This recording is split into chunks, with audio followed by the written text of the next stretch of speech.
ეს საქართველოს მთავარი ენერგეტიკული გული ენგურ ჰესია, რომელიც თავისი გამორჩეული მასშტაბითა და არქიტექტურით მსოფლიოს უდიდეს ჰესებს შორის შედის.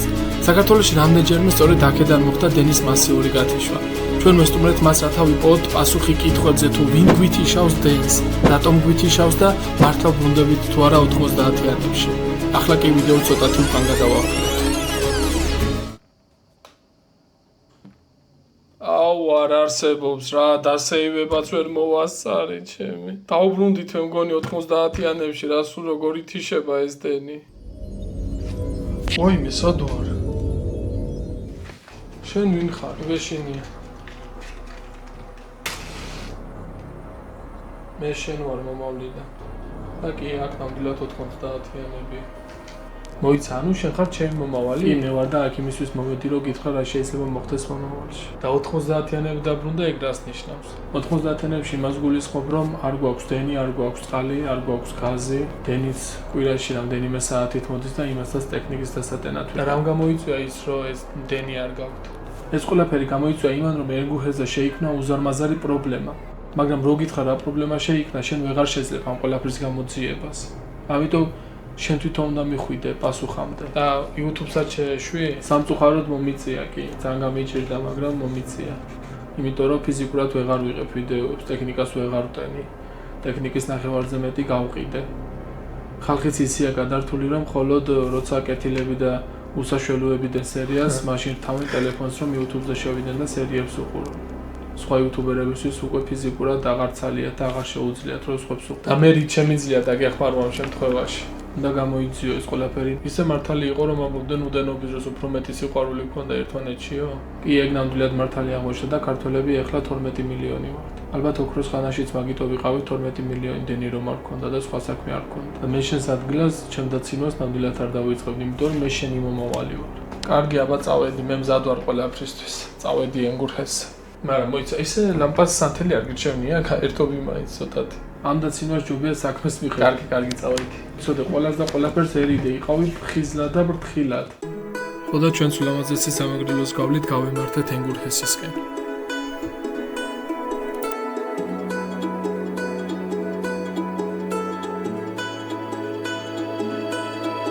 მოკლედ ბევრი ვიარეთ თუ ცოტა ვიარეთ, ამოვედით სოფელ ეკარდეში, რომელიც არის ენგურ ჰესის მისადგომებთან, აქედან უკვე რამდენიმე წუთი სავალზე არის უკვე ენგურ ჰესი და სწორედ აი ამ მთებში, რომელიც ჩემს ზურგს უკან არის, იმალება ერთი დიდი ურჩხული, რომლის გამოთავისუფლების ყველას ეშინია და ყველას შიშის ძარცემს. და ეხლა წავალთ Wild-Dog-ის საგამოძიებო გუნდი, რომელიც რამდენიმე საათს უკან შეიქმნა და დაკომპლექტებულია ჩემგან და ჩემი ძმისგან, ავალთ, გამოვიკვლევთ რა ხდება, რატომ ითიშება მთელი საქართველოს მასშტაბით დენი და ნახავთ.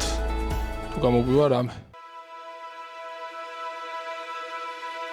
თებში ჩაფლული ბომბერაზი ჰესი, რომლის დანახვაც პირველივე წამებში ზღვა ემოციებს გვრის თითოეულ ჩვენგანს.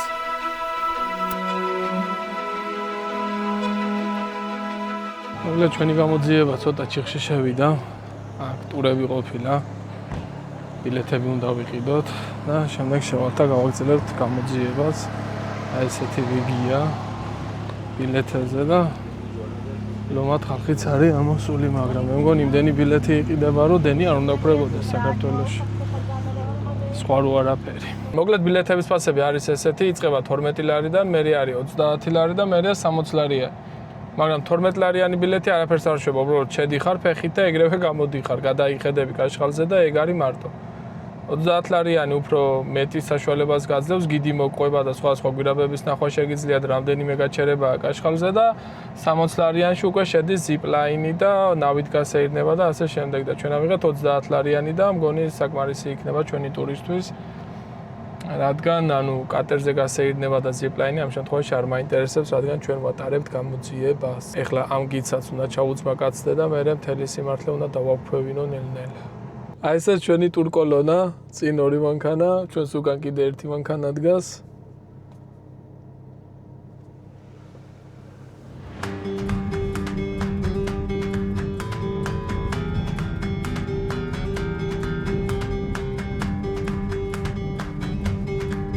ისე ტესლათი ვართ მოსულები ენგურ ჰესზე. ანუ მთავარი ელექტროენერგიის წყაროა მთელ საქართველოში და ჩვენი ელექტრომანქანა რო თავარ კაბელს ავაერთოთ და ისე დატენოს, რომ თელი წელი ვერ დატენო აღარ დავჭირდეს. ეგეთი ვარიანტი რამე არ იქნება?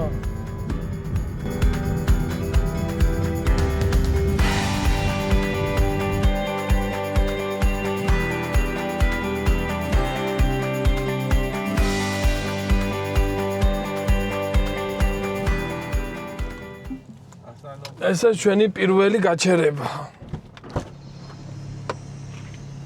მოკლედ პირველი გაჩერება დრონი უნდა ავაფრინო. საიდუმლო მასალები გვჭირდება ჩვენი გამოძიებისთვის.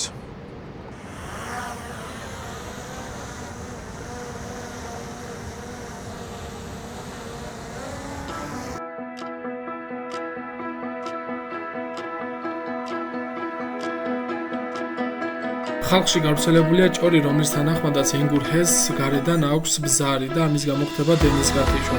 ჩვენმა დრონმა ვერანაირი ბზარი ვერ დააფიქსირა. თქვენთვისაც უფრო ახლოს მოვიყვან კაშხალს, რომ კარგად დააკვირდეთ და თქვენითაც ნახოთ და შეამოწმოთ.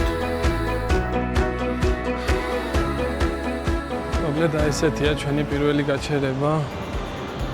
ზემოდან შეგვიძლია გადავხედოთ.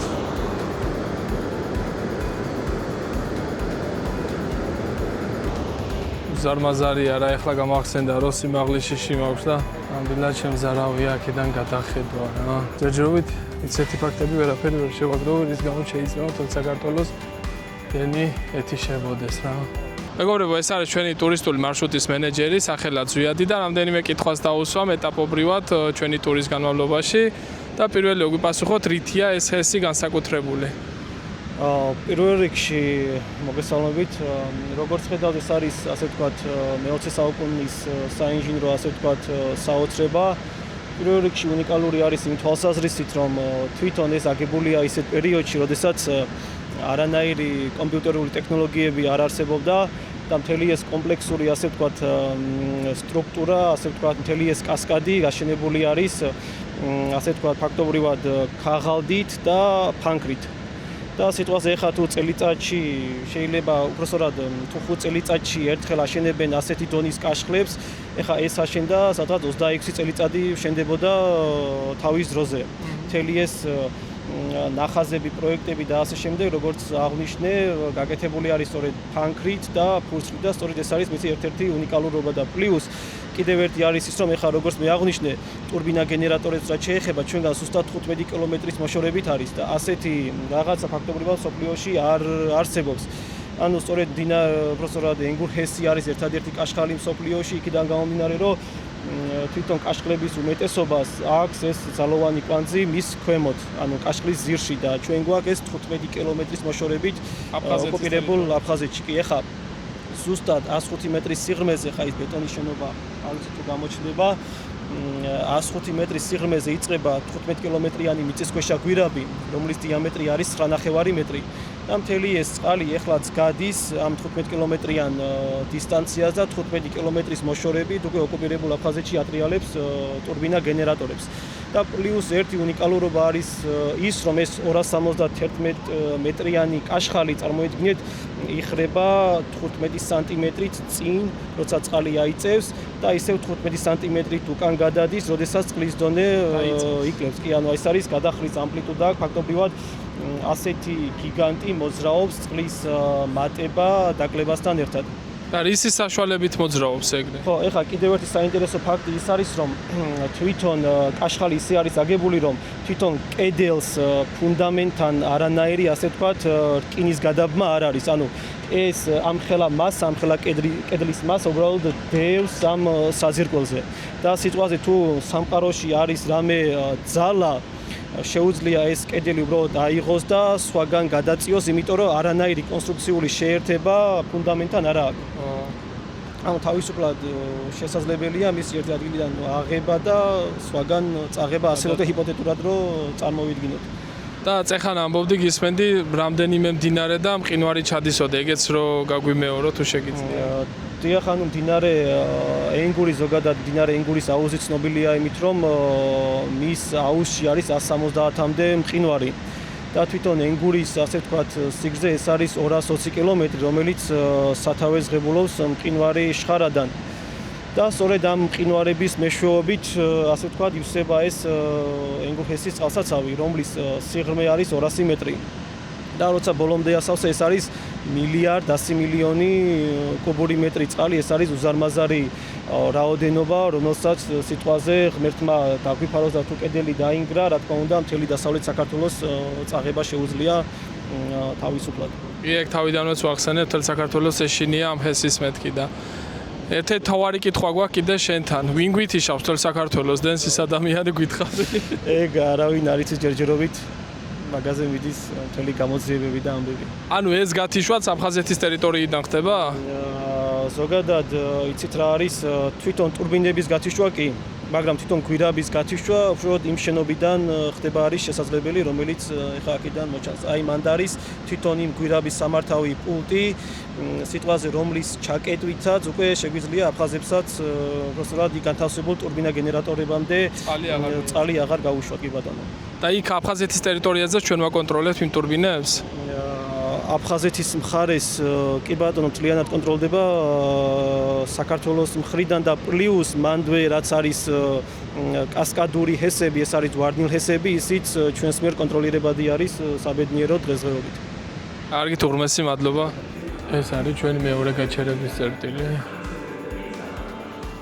ესეც რაღაცა უზარმაზარი კონსტრუქციებია.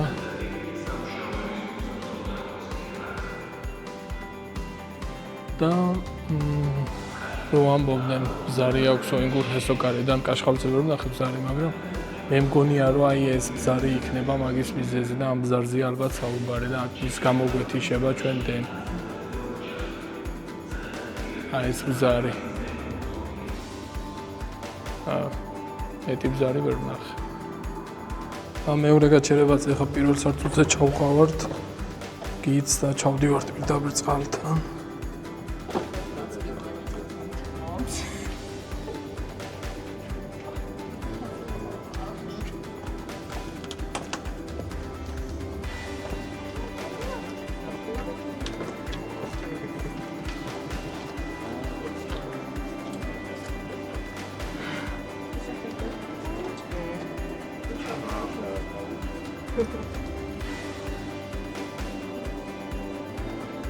მოკლედ ეს ყვითელი დანადგარი გაკეთებულა 2022 წელს არის ქვიშის სატუმბი დანადგარი, რადგან დიდი რაოდენობით ქვიშა დაგროვებულა აქ და კაშხალისთვის პრობლემა შეუქმნია და შეიძლება გაებზარულიყო ან საერთოდ დანგრეულიყო და ეხა უკვე ამ ქვიშას ეს ტუმბავს და უკან მილებში აბრუნებს. ეს ნაგავი რაც არის კიდე მოტანილი, ეს არის თურმე გადამუშავებული ფიცრები, დახერხილი ფიცრები, რომელიც არ ჭირდება და ესე წყალში ენგურში ყრიან და ჩამოაქ აქ. და მე უკვე ის დანადგარები, ეხა კარგად თუ ჩანს ვიდეოში, არ ვიცი, ამას ეზიდება და ასუფთავებს რა, მაგრამ წელს გაფუჭებულია და ამოტუმბვა და დასუფთავება ვერ მოხდაო. აი ესეთი მასიური შენობები გვხვდება მთელი ჰესის ტერიტორიაზე. ძალიან მასშტაბური ნაგებობაა რა. ეს არის ჩვენი მესამე ლოკაცია, სადაც არის პატარა მუზეუმი მოწყობილი და ახლა ჩვენი გიდი არა. ჩვენი ტურისტული მენეჯერი, გონი ასე მითხრა ხო, დაგვათვალიერებინებს ამას. ეხლა ეს კაშხალთან არაა დაკავშირებული, უბრალოდ გამოფენა არის. ეს არის დაახლოებით 6000 წლის წინ საქართველოს ტერიტორიაზე ცხოვრობდნენ პრეისტორიული ადამიანები, რომლებმაც დახატეს აი ასეთი ნახატები დაახლოებით 6000 წლის წინ. და აქ არის მისი ერთგვარი მუზეუმი მოწყობილი. თუმცა ეს არის ორიგინალის დაკოპირებული ვერსიები, მაგრამ არის ძალიან საინტერესო. ეს პატარა მუზეუმი ნამდვილად სიურპრიზი აღმოჩნდა ჩემთვის. აქ გამოფენილია 6000 წლის წინანდელი ადამიანის მიერ კლდეზე დახატული ნახატები, რომელიც საოცარია თავისი შინაარსით და შემოქმედებით.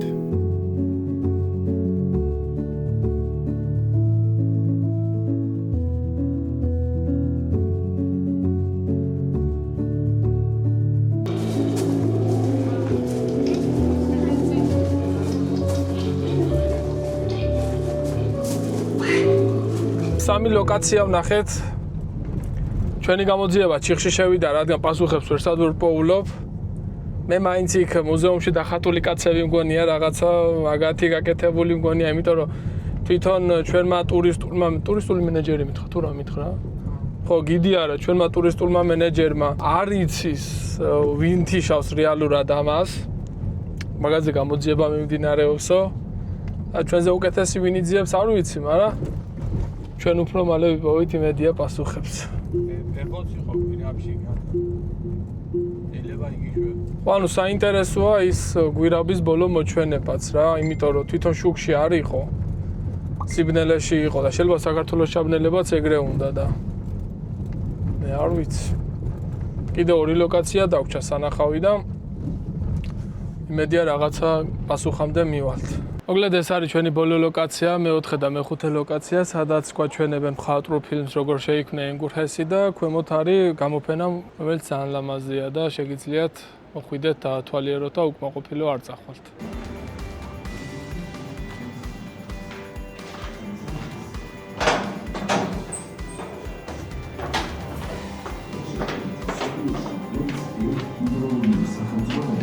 სადაც ენგურჰესის კაშხალი დეტალურად არის განხილული, როგორც თაღოვანი კონსტრუქციის კლასიკური ნიმუში. It accounts for upwards of 45% of this art construction.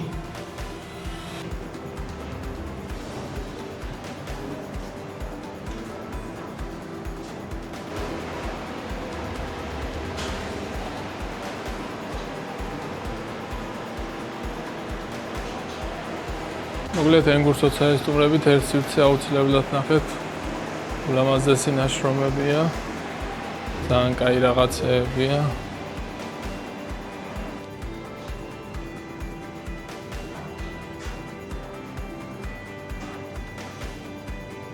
ეს არის ხელოვნების შედევრი სახელად, როცა წარსული შეხვდა აწმოს.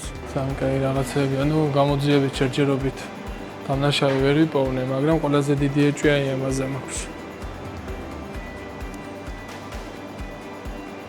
კაბელი უჭირავს ხელში და დიდი ალბათობით ამან გადაჭამა ეგ კაბელი, რომელიც მერე დენს ანაწილებს მთელ საქართველოში. მოკლედ ესეთი გამოვიდა ჩვენი ვიზიტი და ჩვენი გამოძიება ენგურჰესზე, მართლაც უნიკალური არქიტექტურული შედევრია და გამომდინარე იქიდან, რომ ეს ნაგებობა და ეს ჰესი მხოლოდ ეს ადგილი არ არის და აქედან კიდე 15 კილომეტრის იქეთ აფხაზეთის კონტროლირებად ტერიტორიაზე გააჩნია ტურბინები, რომელსაც აქედან ჩამავალი წყალი ატრიალებს, არის სიმბოლო ჩვენი და აფხაზების ერთიანობის და იმედია, რომ ეს ჰესი მართლაც რაღაც გადამწყვეტ როლს ითამაშებს ჩვენი და აფხაზების შერიგებაში და საქართველოს გაერთიანებაში. ნუ ჩვენი გამოძიების მთავარ კითხვაზე თუ ვინ გვითიშავს დენს საქართველოში და ვინ გვიბედავს ამას, აქ ვერ ვიპოვე. რაღაცა მასალები მოვიპოვე, მაგრამ მაგაზე დაყრდნობით ზუსტი პასუხის თქმა არ შემიძლია და ამისთვის საჭიროა წავიდი აფხაზეთში და საბოლოო პასუხი იქ ვიპოვო. ვინ გვითიშავს ან რა გვითიშავს ჩვენ ქართველებს დენს. საერთოდ ვინ გვიბედავს მაგას. წავედით აფხაზეთში. იმედია ერთხელ ერთ ვიდეოს მაინც შევწერ აფხაზეთიდან. მადლობა მეგობრებო რომ მიყურებდით, ჩემთან ერთად იყავით. ეს ენგურჰესია, მე ომარი ვარ, ეს Wild Dogs არხია. არ დაგავიწყდეთ ვიდეოს და ლაიქება, არხის გამოწერა და შევხვდებით შემდეგ ვიდეოში.